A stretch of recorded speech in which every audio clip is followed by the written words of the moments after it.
Hello guys, welcome to today's point. We are in the mid of video lecture for Android application development. In this video lecture, we will be discussing about application development and the very first application that we develop, Hello World. As we have already seen the entire project structure, how it looks like and how it's and what it was all having in detail. Now let's quickly have a look for the Hello World application. So this is the projection that we were having. This is the app points to the main application. In the application, we are having the manifest file named as Android manifest.xml.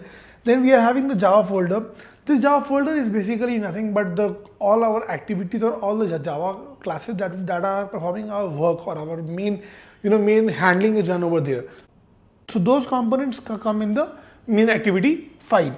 After this, we are having the RES folder. RES stands for the resources. What do you mean by resources? So what is the resource? Any component of an application which is kind of images or your layout folder, your strings, your values, all these things comes as a part of the resources. So what we have in resources, we are having the drawable folder.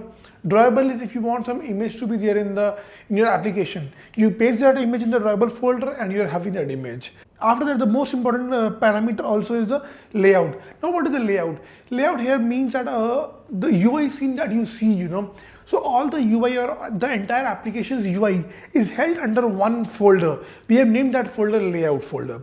So this layout folder is having all the XMLs that we would be using in our own application. So after this, we are having the Mipmap. So what is Mipmap? As we have already discussed also, Mipmap is the holder for all our icons that we have. So in this one, we would be having a distinct folder like the HDPI, the MDPI, the LSDPI and things like that. This is to identify the icon to be used based on the screen resolution size.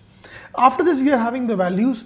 The values are something, some constants that you want to give, like say values are having colors, dimensions, strings, style.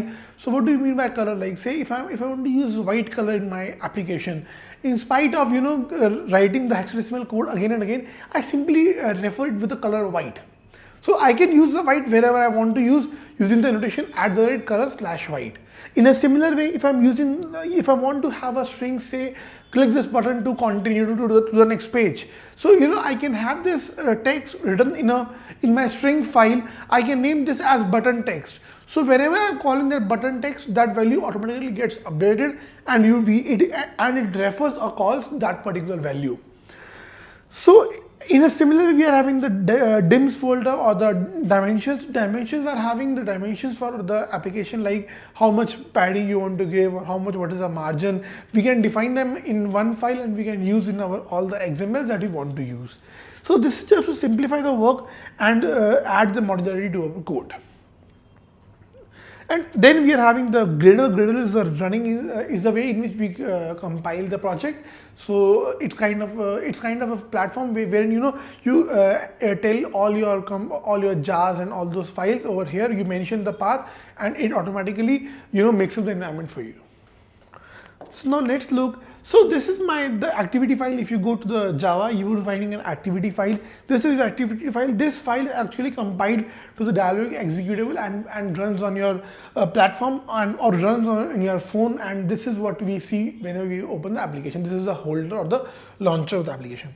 So how it launches? So whenever